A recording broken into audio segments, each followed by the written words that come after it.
ओम श्री गणेशाय नमः। शिव महापुराण महात्म्य। शौनक जी के साधन विषय प्रश्न करने पर सूत जी का उन्हें शिव पुराण की उत्कृष्ट महिमा सुनाना। श्री शौनक जी ने पूछा, महाज्ञानी सूत जी, आप संपूर्ण सिद्धांतों के ज्ञाता हैं। प्रभो, मुझ में पुराणों की कथाओं के सार तत्व का विशेष रूप से वर्णन कीजिए। ज्ञान और वैराग्य सहित भक्ति से प्राप्त होने वाले विवेक की वृद्धि कैसे होती है तथा साधु पुरुष किस प्रकार अपने काम, क्रोध आदि मानसिक विकारों का निवारण करते हैं। इस घोर कल काल में जीव प्रायः असुर स्वभाव के हो गए हैं। उस जीव समुदाय को शुद्ध देवी संपत्ति से युक्त बनाने के लिए सर्वश्रेष्ठ उपाय क्या है?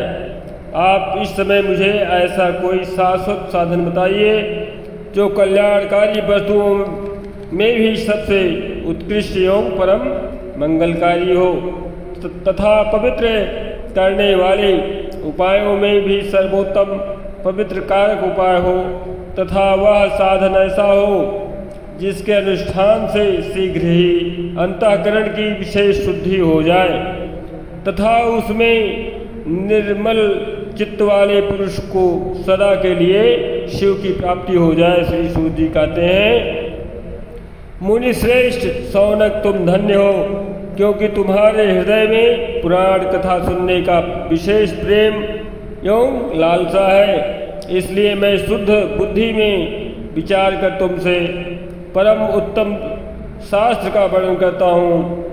वत्स, वह संपूर्ण शास्त्रों के सिद्धांत में संपन्न भाव आदि को बढ़ाने वाला तथा भगवान शिव को संतुष्ट करने वाला है। कानों के लिए रसायन अमृत स्वरूप तथा दिव्य है, तुम उसे श्रवण करो मुने।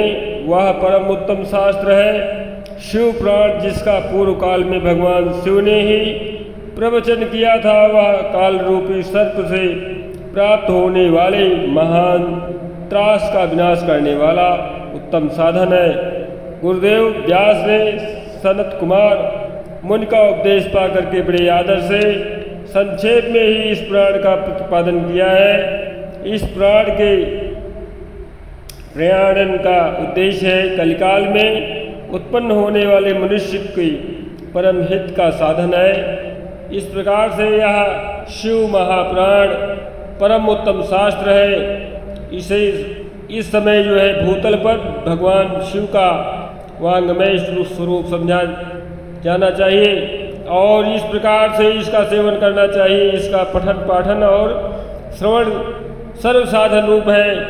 इससे शिव भक्ति पा करके श्रेष्ठतम स्थितियों में जो है मनुष्य पहुंच जाता है। मनुष्य शीघ्र ही इसका शिव पद को प्राप्त करने लेने का अधिकारी हो जाता है। इसलिए संपूर्ण यत्न करके मनुष्यों ने इस पुराण को पढ़ने की इच्छा की है अथवा इसके अध्ययन को अभीष्ट साधन माना है। इसी तरह इसका प्रेम पूर्वक श्रवण भी संपूर्ण मनोवांछित फलों को देने वाला है।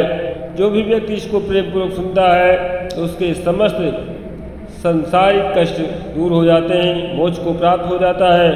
भगवान शिव के इस महापुराण को सुनने से मनुष्य सब पापों से मुक्त हो जाता है तथा इस जीवन में बड़े बड़े उत्कृष्ट भोगों का उपभोग करके इस अंत में शिवलोक को प्राप्त कर लेता है। यह शिव पुराण नामक ग्रंथ 24,000 श्लोकों से युक्त है। इसकी 7 संहिताएं हैं। मनुष्य को चाहिए कि वह भक्ति, ज्ञान, वैराग्य से संपन्न हो, बड़े आदर के साथ जो है इसका श्रवण करे। 7 संहिताओं से युक्त यह दिव्य महापुराण परब्रह्म परमात्मा के समान विराजमान है।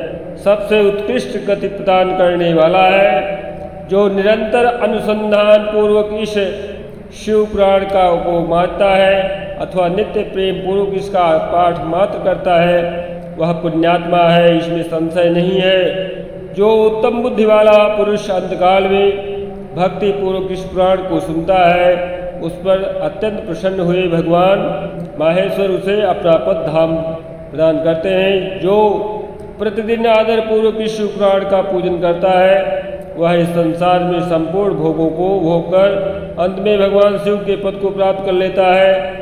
जो प्रतिदिन आलस से रहित हो रेशमी वस्त्र आदि के बेष्टन से इस महाप्राण शिव पुराण का सत्कार करता है, वह सदा सुखी होता है। यह शिव पुराण निर्मल तथा भगवान शिव का सर्वस्व है। जो इहलोक और परलोक में भी सुख चाहता है, उसे आदर के साथ प्रयत्नपूर्वक इसका सेवन करना चाहिए। यह निर्मल एवं उत्तम शिव पुराण धर्म, अर्थ, काम और मोक्ष रूप चारों पुरुषार्थों को देने वाला है। अतः सदा प्रेम पूर्वक इसका श्रवण एवं विशेष पाठ करना चाहिए। बोलिए हर हर महादेव श्री शंकर शंभू की जय।